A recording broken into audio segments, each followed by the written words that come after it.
नमस्कार बच्चों, चार्टर्ड शिक्षा समूह की ओर से आप सभी का स्वागत है। देखो, हम उपयोजित लेखन का अध्ययन कर रहे थे, तो उसमें हमने औपचारिक पत्र के बारे में जानकारी देखी हुई थी। उसमें उसका अंक विभाजन किस हिसाब से है, उसमें से उदाहरण कौन सा है, उसकी जानकारी बड़े अच्छी तरीके से पिछला जो वीडियो है उसमें हमने देखी हुई थी। आज हम अनौपचारिक जो पत्र है वो किसे लिखा जाता है, कैसे लिखा जाता है, लिखते वक्त क्या क्या करना चाहिए, इसकी जानकारी हम देखने वाले हैं। उसके साथ साथ अनौपचारिक जो पत्र है उसका अंक विभाजन किस हिसाब से है, कैसा लिखेंगे तो किस हिसाब से हमें अच्छे अंक मिल जाएंगे, उसकी भी बड़े अच्छी तरीके से जानकारी लेने वाले हैं। अनौपचारिक पत्र जब सिखाकर हो जाएगा तो आपको दोनों पत्र की भी तैयारी अच्छी तरीके से करनी है और परीक्षा में इन दोनों में से जो अच्छा आता है वो अच्छी तरीके से लिखना है। और मेरा मानना है कि 5 में से 5 अंक आपको आसानी से प्राप्त हो जाएंगे। देखो, अनौपचारिक पत्र और औपचारिक पत्र में क्या फ़र्क है, सबसे पहले देखते हैं। देखो, औपचारिक पत्र में हमने देखा कि कार्यालय या व्यावसायिक जो पत्र होते हैं वह औपचारिक में आते हैं। उस वक्त हमारी जो भाषा शैली है वह सीमित मात्रा में होनी चाहिए, सोच विचार कर ही हमें लिखना चाहिए। लेकिन जब अनौपचारिक पत्र लिखते हैं तो उस वक्त हम किसे लिखते हैं, हमारे रिश्तेदारों को लिखते हैं, हमारे सगे संबंधियों को, हमारे दोस्तों को लिखते हैं। तो उस वक्त हमारी जो भाषा है वो बोलचाल की होनी चाहिए और लोगों के ऊपर प्रभाव डालने वाली होनी चाहिए। तो एक है औपचारिक पत्र और अनौपचारिक पत्र में आपको थोड़ा बहुत फर्क समझ में आ गया। तो आज हम देख रहे हैं, देखो अनौपचारिक पत्र किसे कहते हैं या देखते हैं। देखो, सामने लिखा हुआ है, जिन लोगों से हमारे व्यक्तिगत संबंध होते हैं उन्हें हम अनौपचारिक पत्र लिखते हैं। जैसे भाई है, बहन है, माताजी है, पिताजी है, गुरुवर्य है, उसके साथ साथ मामा है, मामी है, चाचा है, चाची है, फूफा है, फूफी है, उसके साथ साथ दादा है, दादी है, और उसके साथ साथ बहुत सारे हमारे दोस्त ऐसे जिन्हें हम पत्र लिखते हैं, वो सब कुछ आ जाएंगे अनौपचारिक पत्र में। तो अनौपचारिक पत्र लिखते वक्त हमें किस हिसाब से लिखना चाहिए वह उसकी जानकारी हम लेते हैं। देखो, अनौपचारिक पत्र जब लिखते हैं तो उसका अंक विभाजन अलग है और औपचारिक जब लिखते हैं तो उसका अंक विभाजन अलग है। औपचारिक कैसे लिखा जाता है, उसका अंक विभाजन कैसा है, इसकी जानकारी हमें समझ में आ गई है। अब हम देखने वाले हैं अनौपचारिक पत्र का अंक विभाजन किस हिसाब से। देखो, जैसे औपचारिक पत्र में तिथि लिखी जाती थी वैसे ही हमें अनौपचारिक पत्र में तिथि लिखनी है। तिथि कैसे लिखनी है उसकी डिटेल में चर्चा हम आगे जो एक मैंने उदाहरण लिया हुआ है वह देखकर मैं आपको बताने वाला हूँ। तिथि जब लिखोगे तो उसके लिए आधा अंक है। तिथि लिखते वक्त वह अंग्रेजी में लिखा हुआ अंक होना चाहिए। उसके बाद जो महीना है वह अक्षरों में होना चाहिए, जैसे कि 5 मार्च 2021, 2020, जिस हिसाब से उस हिसाब से वो लिखते हो तो आधा अंक प्राप्त हो जाएगा। लेकिन देखो, 5 मार्च उसके बाद अल्प विराम देना भूलना नहीं है। अल्प विराम दोगे तो उस वक्त आधा अंक आपको अच्छी तरीके से प्राप्त हो जाएगा। एक है, जो हम पत्र लिख रहे हैं वह सब कुछ अमेरिकन तरीके से है, इसलिए सभी के सभी जो पत्र है वो बाह्य ओर से ही लिखे जाते हैं, ये ध्यान में रखो। नहीं तो पुराने ज़माने में हम कुछ अलग हिसाब से लिखते थे, लेकिन अभी जो तरीका आ गया है वह अमेरिकन तरीका आ गया है, इसलिए हमें लिखते वक्त वह बाह्य ओर से ही लिखा हुआ होना चाहिए। तो तिथि हो गई। तो तिथि हो जाने के बाद 1 लाइन लीव करनी है। 1 लाइन लीव करनी है यानी कि क्या रे, 1 लाइन छोड़नी है। तो एक है, देखो, जिसे हम पत्र लिख रहे हैं उसका नाम यहाँ पर आना चाहिए। बहुत सारी किताबों में बहुत सारे ऐसे प्रकाशन हैं जिसमें पत्र लेखन जो है अनौपचारिक, तो उसका प्रारूप कुछ अलग दिया हुआ है, ये लिखा ही नहीं होता। सीधा ये हो जाने के बाद संबोधन और अभिवादन जो है वो लिखा हुआ होता है और विषय प्रस्तुतिकरण किया हुआ होता है। लेकिन नहीं, बोर्ड के हिसाब से आपको यदि अच्छे अंक चाहिए तो इस हिसाब से ही आपको पेपर में पत्र लेखन लिखना होगा। तो देखो, पहले हम देखते हैं कि सवाल किस हिसाब से। अपने भाई को व्यायाम का महत्व बताते हुए पत्र लिखिए। आपका छोटा भाई है, उसे व्यायाम का महत्व बताते हुए पत्र लिखना है। तो किस हिसाब से लिखना चाहिए, क्या लिखना चाहिए, इसकी चर्चा हम कर रहे हैं। तो तिथि हो गई। तिथि हो जाने के बाद मैंने मेरे भाई का नाम लिया राम शर्मा। भाई का नाम क्या है, राम शर्मा। तो राम शर्मा हो जाने के बाद देखो, उसका ईमेल आईडी आना चाहिए। जिसे हम पत्र लिख रहे हैं उसका नाम आ जाएगा। उसके बाद अल्प विराम देना भूलना नहीं है। ये अच्छी तरीके से नाम लिखते हो तो इसके लिए आधा अंक है। इसके लिए कितना अंक है यहाँ पर, आधा। उसके बाद देखो, उसका ईमेल आईडी आना चाहिए, ईमेल आईडी। तो राम शर्मा का ईमेल आईडी बनाते वक्त स्मॉल में लिख सकते हो राम, उसके बाद 123@gmail.com, नहीं तो आप abc123@gmail.com भी बना सकते हो।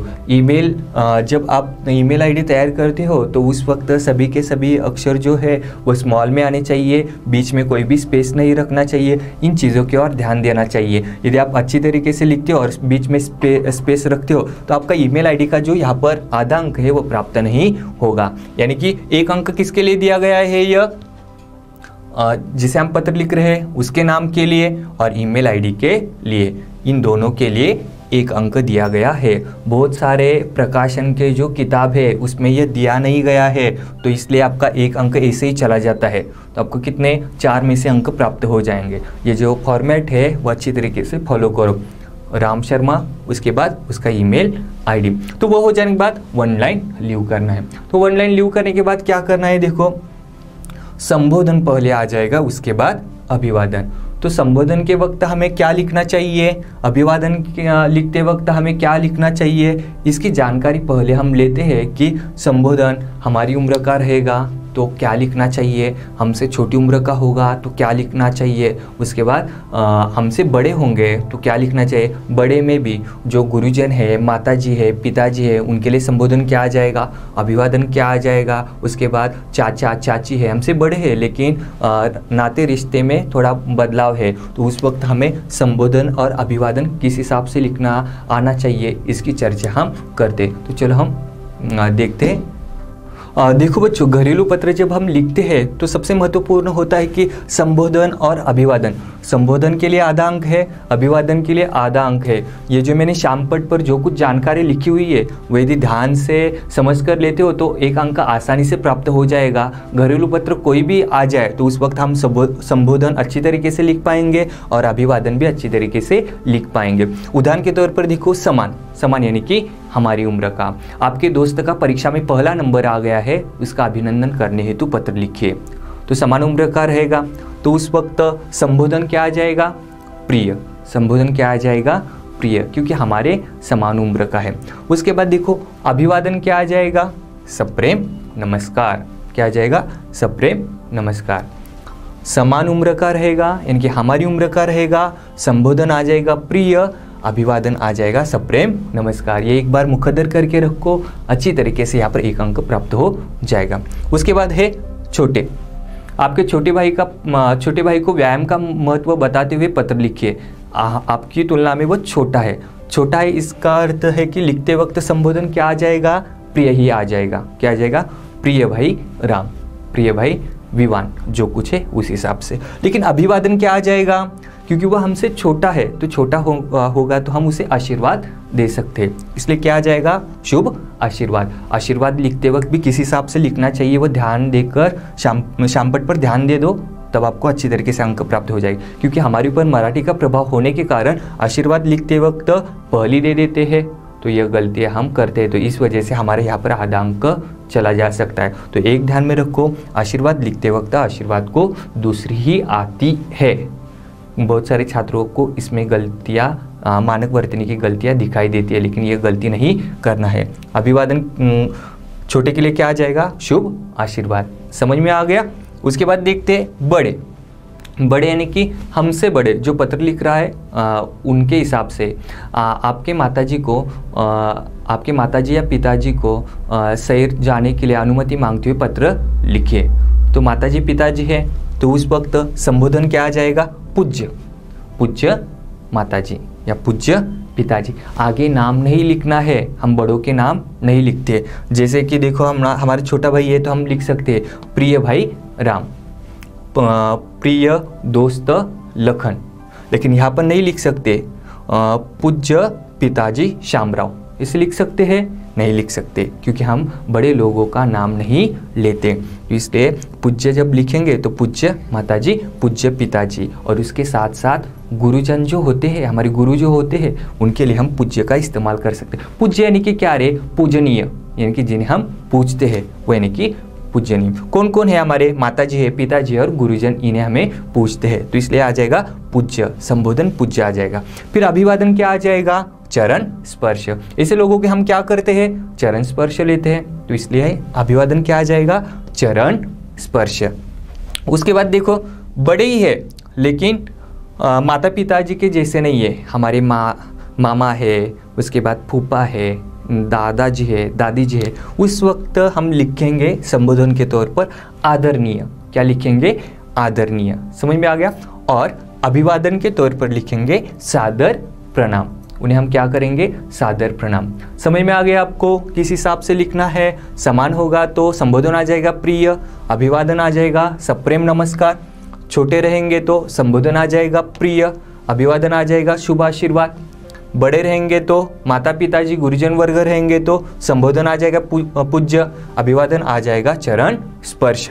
और यदि वह छोड़कर माताजी है, पिताजी है, माताजी पिताजी को छोड़कर फूफा जी है, दादाजी है, दादी है, ये सब आ जाएंगे आदरणीय में, संबोधन उनके लिए लिखना है। उसके बाद अभिवादन आ जाएगा सादर प्रणाम। तो समझ में आ गया आपको ये शामपट पर जो मैंने बता दिया है। अब हम देखते हैं कि पत्र में वो किस हिसाब से लिखना है।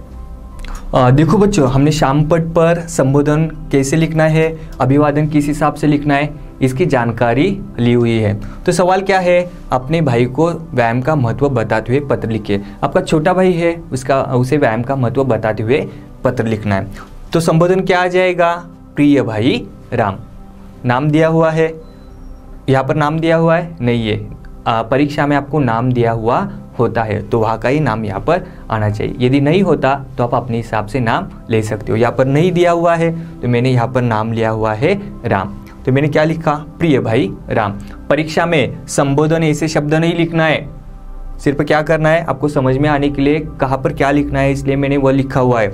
संबोधन के तौर पर क्या लिखना है? प्रिय भाई राम, फिर अल्पविराम देना है, बाई और वह लिखना है। उसके लिए आधा अंक है, कुल मिलाकर 1 अंक किसके लिए है? देखो संबोधन और अभिवादन के लिए। संबोधन क्या लिखेंगे? प्रिय भाई राम अल्पविराम, उसके लिए आधा अंक है। उसके बाद अभिवादन, क्योंकि वह हमारी उम्र के समान है, मैंने क्या कहा? छोटा है भाई, तो समान होगा तो क्या लिखेंगे? सप्रेम नमस्कार। और यदि वह छोटा रहेगा तो शुभ आशीर्वाद। तो यह हमारा भाई कैसा है कि छोटा है, तो उस वक्त हम क्या लिखेंगे? शुभ आशीर्वाद। उसके लिए आधा है, कुल मिलाकर 1 अंक प्राप्त हो जाएगा।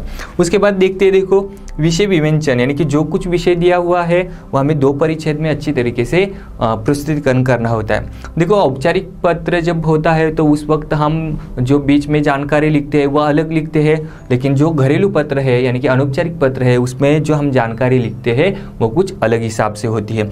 देखो लिखते वक्त क्या सवाल है? देखो अपने भाई को व्यायाम का महत्व बताते हुए पत्र लिखिए। तो शुरुआत करते वक्त यहाँ से शुरुआत करनी है। बहुत दिनों के बाद पत्र लिख रहा हूँ, कल ही माँ का पत्र मिला। माँ बता रही थी कि राम की तबीयत हर वक्त बीमार रहती है, वह अच्छी तरीके से शारीरिक कसरत नहीं करता, इसलिए वो बार बार बीमार पड़ता है। वो होशियार है लेकिन जैसे ही परीक्षा नज़दीक आती है तो वो बीमार पड़ता है। तो यह समझ कर मुझे बुरा लगा। मैं आपसे यही राम कहना चाहता हूँ कि आपको क्या करना चाहिए, पढ़ाई के साथ साथ व्यायाम भी करना चाहिए। सुबह जल्दी उठो, सुबह घूमने के लिए जाओ, साइकिल की सवारी करो। ऐसे करोगे तो बाहर के जो वातावरण है, वहाँ की जो तरोताज़ा हवा है वो आपके अंदर की जो बीमारी है उसे नष्ट कर लेगी। और एक है कि इस उम्र में यदि व्यायाम करोगे तो आगे आपको कोई दिक्कत का सामना नहीं करना पड़ेगा। मेरा मानना है कि मैंने जो कुछ आपको जानकारी बता दी है वो समझकर लोगे और कल से सुबह जल्दी उठकर घूमने के लिए निकल पड़ोगे। यदि शरीर अच्छा रहता है तभी हम अच्छी तरीके से कार्य कर पाते हैं। इसलिए भाई शरीर की ओर ध्यान दे दो, व्यायाम अच्छी तरीके से करते जाओ, सूर्य नमस्कार हर रोज़ करते जाओ। ऐसे करेंगे तो बीमारी जो है छूमंतर हो जाएगी। तो मेरा आपसे यही कहना है कि आज से व्यायाम करना शुरू करो। ये पहला परिच्छेद हो गया। दूसरे परिच्छेद में इस बार मैं गांव आने वाला हूँ। गांव जब आऊँगा तो हम बाहर घूमने के लिए जाएंगे, बड़ी मौज मस्ती करेंगे। हाँ, उसके बाद नीचे आ जाएगा माता पिताजी को मेरा प्रणाम बोलना। ये हो गया बीच की जानकारी। ये जो बीच की जानकारी बड़े अच्छी तरीके से लिखोगे, मानक वर्तनी की दृष्टि से सही लिखोगे तो 2 अंक आसानी से प्राप्त हो जाएंगे। कितनी लिखनी है इसमें बीच में जानकारी? कम से कम 10 पंक्तियों में आप लिखते हो तो 2 में से 2 अंक प्राप्त हो जाएंगे, लेकिन मानक वर्तनी की दृष्टि से वो सही होना चाहिए। मानक वर्तनी यानी कि क्या रे? मानक वर्तनी यानी कि ग्रामेटिकली हमें सही लिखना चाहिए। तो उसके बाद देखो अंत करना है। तुम्हारा भाई यहाँ पर रहेगा, अपने भाई को व्यायाम का महत्व बताते हुए, तो यहाँ पर आ जाएगा तुम्हारा भाई। उसके बाद देख यदि इस हिसाब से सवाल आता है कि अपने मित्रों को पढ़ाई का महत्व बताते हुए पत्र लिखिए, तो यहाँ पर तुम्हारा भाई आ जाएगा, नहीं तुम्हारा दोस्त। इस हिसाब से इसमें बदलाव करना है। यदि जब आप अंत करोगे तो वो हो जाने के बाद जो पत्र लिख रहा है उसकी सिग्नेचर आ जाए। किसी समझ में नहीं आता कि वह राम शर्मा ही यहाँ पर लिखते हैं, तो नहीं, जो पत्र लिख रहा है उसकी सिग्नेचर यहाँ पर आ जाएगी और जिसे लिखना है उसका नाम यहाँ पर आ जाएगा। तो यहाँ पर सिग्नेचर आ जाएगी, साइन आ जाएगी, तो वह हो जाने के बाद किसकी साइन है? विवान शर्मा। इन छोटी छोटी चीज़ों की और भी ध्यान दे दो, क्योंकि यहाँ पर हमें बताया नहीं गया है कि आप नाम नहीं दिए गए, यहाँ पर सिर्फ बता दिया गया है कि अपने भाई को व्यायाम का महत्व बताते हुए पत्र लिखिए। तो भाई है यानी कि उनका सरनेम यानी कि अंत का जो नेम है वह कैसा रहेगा? सेम होना चाहिए। बहुत सारे छात्र क्या लिखते हैं? राम शर्मा, और यहाँ पर लिखते हैं विमान पटेल, तो ये सही नहीं है। भाई कहाँ से हो गया? इसलिए लिखते वक्त भी सरनेम भी अच्छी तरीके से जो है वही यहाँ पर होना चाहिए। इन छोटी छोटी चीज़ों के बारे में ध्यान दोगे तभी आपको ये छोटे छोटे अंक प्राप्त हो जाएंगे। तो इसलिए तुम्हारा भाई हो जाने के बाद विवान शर्मा, इनकी साइन यहाँ पर आ जाएगी, फिर उनका नाम, फिर अल्प विराम, फिर वो कौन से एरिया के हैं? गांधीनगर, अल्प विराम, फिर शहर का नाम कोल्हापुर हो जाने के बाद दंडक, और उसके बाद ईमेल आईडी जब लिखोगे तो पहले जो लिखा हुआ है उसकी तुलना में वो अलग होना चाहिए। यानी यहाँ पर ABC लिखा हुआ है तो यहाँ पर XYZ लिखो। यदि इस हिसाब से तुम्हारा भाई से लेकर ईमेल आईडी तक लिखते हो तो उसके लिए आधा अंक है। यानी कि औपचारिक पत्र का अंक विभाजन अलग है और अनौपचारिक पत्र का अंक विभाजन अलग है। तो मेरा मानना है कि आपको ये समझ में आ गया है। तिथि के लिए आधा है, जिसे हम पत्र लिख रहे हैं उसका नाम और उसका ईमेल आईडी आता है तो उसके लिए 1 अंक है। फिर संबोधन के लिए आधा है, अभिवादन के लिए आधा, यानी कि संबोधन अभिवादन के लिए कुल मिलाकर 1 अंक है।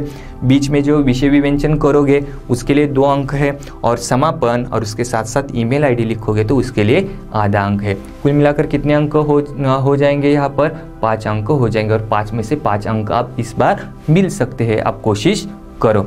तो आगे देखते हैं। देखो आगे आपके सामने एक मैंने उदाहरण दिया हुआ है। कौन सा उदाहरण है? देखो अनौपचारिक पत्र का एक उदाहरण है। सवाल क्या है? देखो, पवन शर्मा गांधीनगर पटना के निवासी है। यानी कि कौन है? पवन शर्मा गांधीनगर पटना के निवासी है। अपने मित्र राम वर्मा विजयनगर दिल्ली को नववर्ष पर शुभकामना पत्र लिखते हैं। यानी कि कौन पत्र लिख रहा है रे? कौन पत्र लिख रहा है? पवन शर्मा लिख रहे हैं। किसे लिख रहे हैं? राम वर्मा को लिख रहे हैं। दोबारा सवाल अच्छी तरीके से समझ के ले लो। पवन शर्मा गांधीनगर पटना के निवासी है। अपने मित्र राम वर्मा विजयनगर दिल्ली को नववर्ष पर शुभकामना पत्र लिखते हैं। देखो पत्र कौन लिख रहा है? पवन शर्मा। किसे लिख रहे हैं? राम वर्मा को। तो देखो तिथि लिखो। तिथि अब मैंने बता दिया था कि मार्च लिखो, लेकिन नया वर्ष है और मार्च को लिखोगे तो सभी लोग हंसेंगे, तो उस वक्त तिथि में भी बदलाव आना चाहिए। देखो नया साल कब से शुरू हो जाता है? 1 जनवरी से शुरू हो जाता है। उससे पहले का महीना कौन सा होता है? दिसंबर का महीना होता है। तो 4-5 दिन पहले हम नए साल की शुभकामनाएं देने वाला पत्र भेज सकते हैं। आप कहोगे 4-5 दिन क्यों? क्योंकि एक जगह से दूसरी जगह जाने के लिए यातायात के साधन अब बदल गए हैं, इसलिए एक जगह से दूसरी जगह जाने के लिए 2-3 दिन तो पत्र के लिए लगेंगे, इसलिए 2-4 दिन पहले ही नववर्ष का शुभकामना पत्र लिखा जाता है। तो मैंने तिथि लिखी है, देखो 26 दिसंबर अल्पविराम 2020। अब बोलोगे आपने कहा था अंग्रेजी में लिखा हुआ होना चाहिए, आपने ये मराठी में क्यों लिखा? तो एक है जो मराठी में लिखा हुआ है वो हिंदी में उस हिसाब से है, लेकिन यदि 5 आता है तो 5 लिखते वक्त वो हिंदी में ही होना चाहिए, तो ये हिंदी के हिसाब से है। तो मैं कहता हूँ कि ये लिखने से अच्छा है कि अंग्रेजी में ही अंक लिखो। 26 यानी कि कुछ इस हिसाब से लिखते हो तो ठीक हो जाएगा। 26 दिसंबर 2020। उसके बाद देखो 1 लाइन लीव करना है, ये लिखा, आधा अंक प्राप्त हो गया। बोर्ड में पेपर जांचते वक्त उस हिसाब से ही जांचा जाता है। तिथि लिखी, आधा अंक प्राप्त हो गया। उसके बाद 1 लाइन लीव करो। उसके बाद किसे पत्र लिखना है, राम वर्मा को। उसके बाद अल्प विराम देना है। उसके बाद राम वर्मा का ईमेल आईडी यहाँ पर लिखना है। यहाँ पर मैंने abc123@gmail.com इस हिसाब से लिखा हुआ है। आप अपने हिसाब से ram123@gmail.com ऐसे भी लिख सकते हो, लेकिन वह सभी का सभी स्मॉल में आना चाहिए, बीच में कोई भी स्पेस नहीं रखना चाहिए। तो वो लिखते हो तो इन दोनों के लिए 1 अंक है, यानी कि आधा और 1। और देखो संबोधन के तौर पर क्या लिखना है, प्रिय मित्र राम, जो शामपट पर हमने देखा हुआ था। देखो संबोधन किस हिसाब से है, तो यहाँ पर हमारी समान उम्र का है, तो उस वक्त संबोधन क्या आया है, प्रिय भाई, प्रिय मित्र राम। तो उसके बाद देखो अभिवादन, यहाँ पर अभिवादन गलत आ गया है, शुभाशीर्वाद नहीं होना चाहिए, यहाँ पर सप्रेम नमस्कार होना चाहिए। क्या आना चाहिए, सप्रेम नमस्कार, क्योंकि हमारे समान उम्र का है। तो यहाँ पर बदलाव करके क्या लिख कर ले लो, सप्रेम नमस्कार। वह हो जाने के बाद नीचे परिच्छेद करके शुरुआत करनी है। क्या करनी है, देखो मैंने लिखा हुआ है, देखो बहुत दिनों के बाद पत्र लिख रहा हूँ, तुम कैसे हो, क्या चल रहा है, सब ठीक ठाक है ना। आज पत्र लिखने का कारण यह है कि कुछ ही दिनों के बाद नया साल आने वाला है, तो सोचा नए वर्ष की शुभकामनाएं भेजूं। ये एक परिच्छेद हो गया। फिर दूसरा परिच्छेद क्या है, देखो आने वाला साल तुम्हारे और तुम्हारे परिवार के लिए ढेर सारी खुशियाँ लेकर आए। 1 जनवरी 2021 से शुरू होने वाला यह नया वर्ष तुम्हारे जीवन में सुख समृद्धि लेकर आए। मेरी शुभकामना स्वीकार करो। चाचा चाची को प्रणाम बोलना। तुम्हारे पत्र के इंतज़ार में। यानी किस हिसाब से लिखा हुआ है, देखो बहुत दिनों के बाद पत्र लिख रहा हो, तुम कैसे हो, कैसे चल रहा है, क्या चल रहा है, अब नया साल आने वाला है, कब से आने वाला है, उसकी ढेरों सारी आपको शुभकामनाएं हैं। वह नया साल आपके जीवन में खुशियाँ लेकर आए, उसके साथ साथ जीवन में हर्ष सुख समृद्धि लेकर आए, ऐसे यहाँ पर लिखा हुआ है। उसके बाद अंत किया हुआ है, चाचा चाची को मेरा प्रणाम बोलना, तुम्हारी पत्र के इंतज़ार में। कुछ इस हिसाब से बीच में जानकारी लिखते हो तो उसके लिए 2 अंक प्राप्त आसानी से हो जाएंगे। तो वो हो जाने के बाद अंत किस हिसाब से किया हुआ है, देखो तुम्हारा दोस्त, यानी कि यहाँ पर सवाल ही वैसा है कि अपने दोस्त को नए साल की शुभकामनाएं देते हुए, तो अंत कैसा हो जाएगा, तुम्हारा दोस्त। फिर साइन किसकी आ जाएगी, जो पत्र लिख रहा है उसकी, पवन शर्मा की। तो वह कहाँ का निवासी है, गांधीनगर पटना का। गांधीनगर हो जाने के बाद अल्प विराम देना है, पटना हो जाने के बाद पूर्ण विराम। फिर ईमेल आईडी वही इस हिसाब से लिखते हो तो उसके लिए आधा अंक है। यानी कि कुल मिलाकर देखा जाए तो हमें 5 में से 5 अंक आसानी से प्राप्त हो सकते हैं। मेरा मानना है कि अनौपचारिक पत्र किस हिसाब से लिखा जाना चाहिए, इसकी जानकारी आपको बड़े अच्छी तरीके से आ गई है। तो मेरा मानना है कि आप अच्छी तरीके से इसकी तैयारी करो, औपचारिक अनौपचारिक पत्र की तैयारी करो, तो अच्छी तरीके से आपको अंक मिल जाएंगे। आगे हम देखते हैं, देखो गद्य आकलन। सबसे लेखन विभाग में सबसे जो आसान सवाल रहता है वह रहता है गद्य आकलन। बहुत सारे बोलेंगे गद्य आकलन की क्या उसकी तैयारी नहीं करनी चाहिए, चलो ऐसे ही चलो और लिख कर आते हैं, लेकिन नहीं। गद्य आकलन लिखते वक्त एक ध्यान में रखो, गद्य आकलन करना जो है वह एक कला है, और किसी कला को हम प्राप्त करने के लिए उसके लिए हमें बार बार प्रयास करना होता है। इसलिए गद्य आकलन के ऊपर लगता है कि सवाल आसान हो सकते हैं, क्या पढ़ाई करनी है, लेकिन वैसा नहीं। कला को प्राप्त करने के लिए उसके ऊपर मेहनत लेनी होती है। वैसे हमें तरह तरह के परिच्छेद लेकर उसके ऊपर कैसे सवाल बनाने चाहिए, इसकी यदि प्रैक्टिस करेंगे तभी हम इसमें से 4 में से 4 अंक प्राप्त कर लेंगे। एक है लेखन विभाग में बाकी के जो सवाल है उसमें 10 मिनट 15 मिनट लगते हैं, लेकिन गद्य आकलन के लिए जो 4 अंक है वो 4 मिनट के अंदर प्राप्त हो सकते हैं। तो एक ध्यान में रखो, गद्य आकलन जब भी आप लिखोगे तो उस वक्त ध्यान में रखो कि वो 5 या 10 मिनट के अंदर सवाल जो है बनकर तैयार होने चाहिए। उसके लिए कितने अंक है, 4 अंक है। तो लिखते वक्त क्या क्या करना चाहिए मैंने आपके सामने लिखा हुआ दिखाई दे रहा है। देखो बच्चों, गद्य आकलन जब भी हम लिखते हैं तो हमें किन किन चीज़ों की ओर ध्यान देना चाहिए। देखो सामने लिखा हुआ है, गद्य आकलन से जुड़ी महत्वपूर्ण बातें निम्नलिखित रूप में हो। तो किस हिसाब से करना है, देखो पहले ही बता दिया, प्रश्न निर्माण करना एक कला है और कला को प्राप्त करने के लिए हमें प्रैक्टिस करनी आवश्यक होती है। तो प्रैक्टिस मीन्स परफेक्ट। इस हिसाब से परिच्छेद ले लो, उसके ऊपर किस हिसाब से सवाल बनते हैं उसकी प्रैक्टिस करो, तब आपको अच्छी तरीके से ये जो कला है वो प्राप्त हो जाएगी। दूसरा मैंने पॉइंट्स लिखा हुआ है, देखो प्रश्नों के उत्तर एक वाक्य में हो ऐसे ही प्रश्न बनाए जाए। देखो एक अपठित परिच्छेद दिया हुआ होता है, उसे हमें पढ़कर उसके ऊपर सवाल बनाने होते हैं, लेकिन बहुत सारे छात्रों को पता नहीं होता कि उसके ऊपर सवाल बनाते वक्त कैसे बनाने हैं, किस हिसाब से बनाने हैं। तो वो क्या करते हैं कि लंबे चौड़े 2-2 4-4 पंक्तियों के सवाल बनाते हैं। और कभी कभार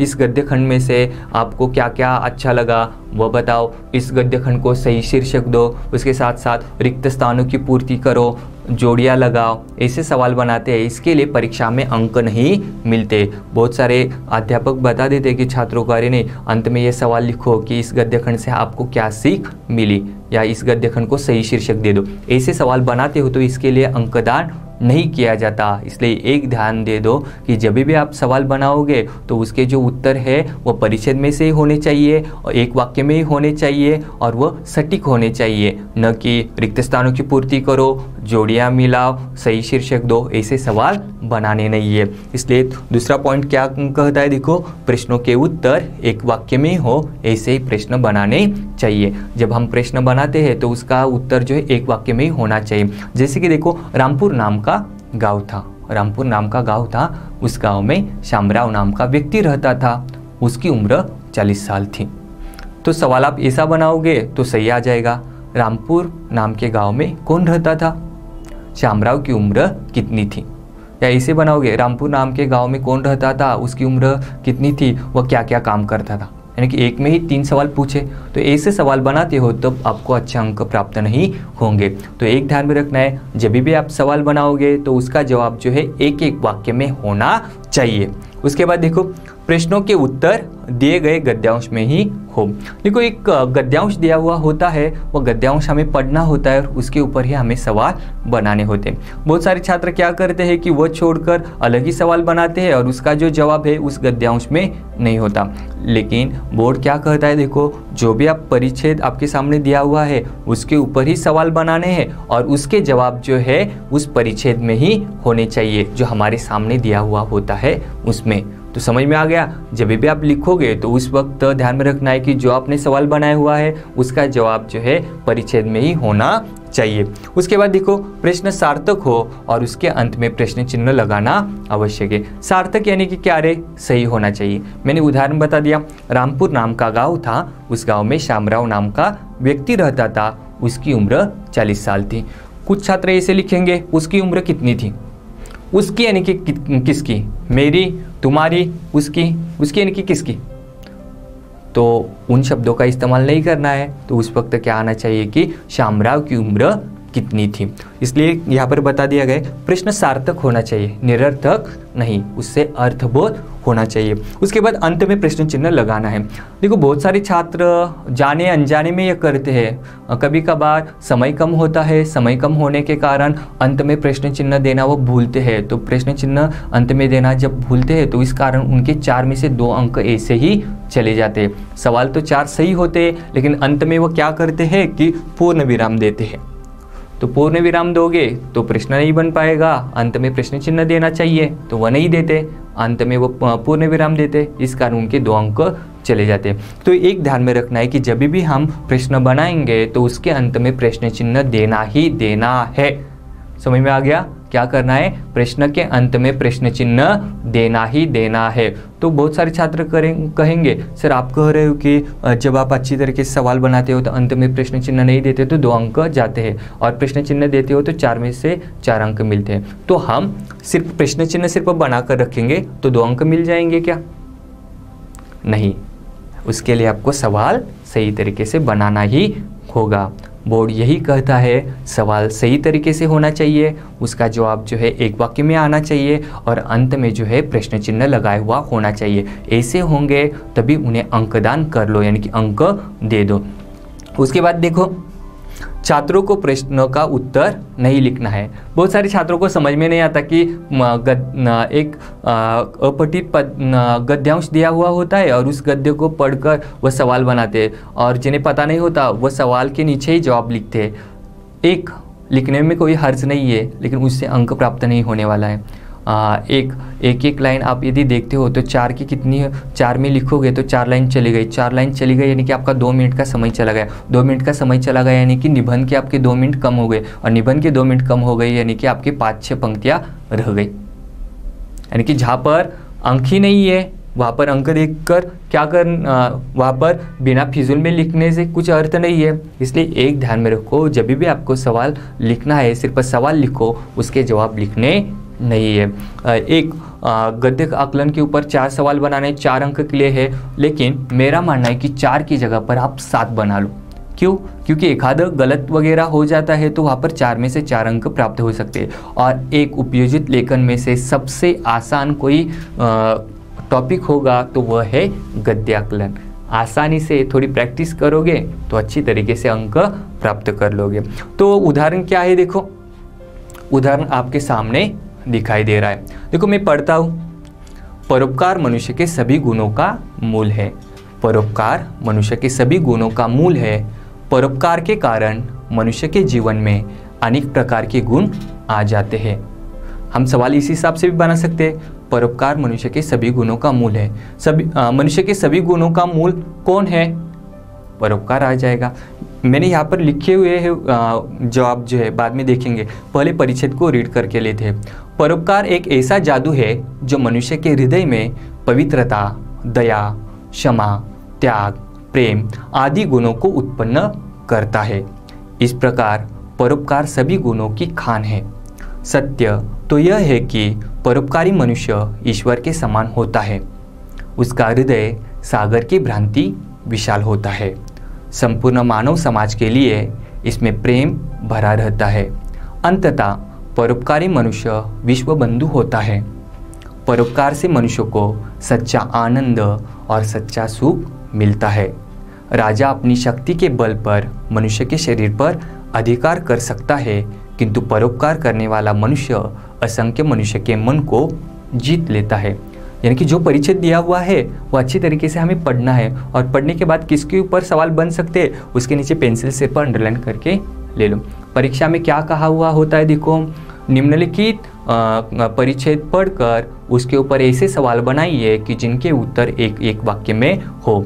देखो बोर्ड में जो टॉपर्स रहते हैं तो उनके प्रश्न जांचते वक्त ये देख लिया जाता है, उसने सवाल क्या बता दिया है कि पूरे गद्य खंड पर जो परिच्छेद दिया हुआ है उसके ऊपर बनाने होते हैं। यदि किसी टॉपर ने पहले 4 ही पंक्तियों में 4 ही सवाल बनाए हैं और नीचे की पंक्तियों में नहीं बनाए हैं तो उस वक्त उसका एक आधा अंक कम किया जाता है। क्यों? क्योंकि सवाल क्या है, परिच्छेद के ऊपर आपको पूरे परिच्छेद के ऊपर सवाल बनाने हैं। तो इसके लिए आसान ट्रिक है, पहले 2-3 पंक्तियों में 2 बना लो, अंत की 2-3 पंक्तियों में 2 बना लो। वह उसे भी नहीं समझ में आ जाएगा और हमें भी पता चल जाएगा कि हमने सामने वाले को उल्लू बना लिया है। ऐसी चीज़ों का इस्तेमाल करते हो तो अच्छी तरीके से 4 में से 4 अंक प्राप्त हो जाएंगे। ये किनके लिए है? जो बोर्ड में टॉप करते हैं उनके लिए, उनके ही, यानी कि जो 95 के ऊपर जाते हैं तो उस वक्त ये देख लिया जाता है उसने परिच्छेद के ऊपर सही तरीके से सवाल बनाए है या नहीं, पूरे परिच्छेद को पढ़ा है या नहीं, तभी वह देखा जाता है। अब इसके ऊपर किस हिसाब से सवाल बन सकते हैं, देखो मनुष्य के सभी गुणों का मूल क्या है? प्रश्न चिन्ह दिया हुआ है, प्रश्न चिन्ह देना भूलना नहीं है। 2 नंबर का क्या है, देखो परोपकारी मनुष्य किसके समान है? इसके जवाब हमें लिखने नहीं है। 3 नंबर का क्या है, देखो परोपकार से मनुष्य को क्या क्या मिलता है? यहाँ पर है देखो परोपकार से मनुष्य को क्या मिलता है? सच्चा आनंद और सच्चा सुख मिलता है, लेकिन वह लिखना नहीं है। उसके बाद देखो 4 नंबर, मनुष्य के शरीर पर कौन अधिकार प्राप्त कर लेता है? और 5 नंबर, असंख्य मनुष्य के मन को कौन जीत लेता है? उसके साथ 2 और ऐसे सवाल बना लो, क्योंकि एक आध गलत हो जाता है तो आपको वो अंक प्राप्त हो जाएंगे। तो आपको समझ में आ गया। और दूसरी एक बात है, जब भी आप सवाल बनाओगे तो एक हो जाने के बाद 1 लाइन लीव करो, एक हो जाने के बाद 1 लाइन लीव करो। उस हिसाब से करोगे तो बड़े अच्छी तरीके से आपको अंक प्राप्त हो जाएंगे। तो मेरा मानना है कि गद्याकलन के ऊपर किस हिसाब से सवाल बनाने हैं, क्या करना है, इसकी जानकारी आपको बड़े अच्छी तरीके से आ गई हुई होगी। चलो धन्यवाद बच्चों।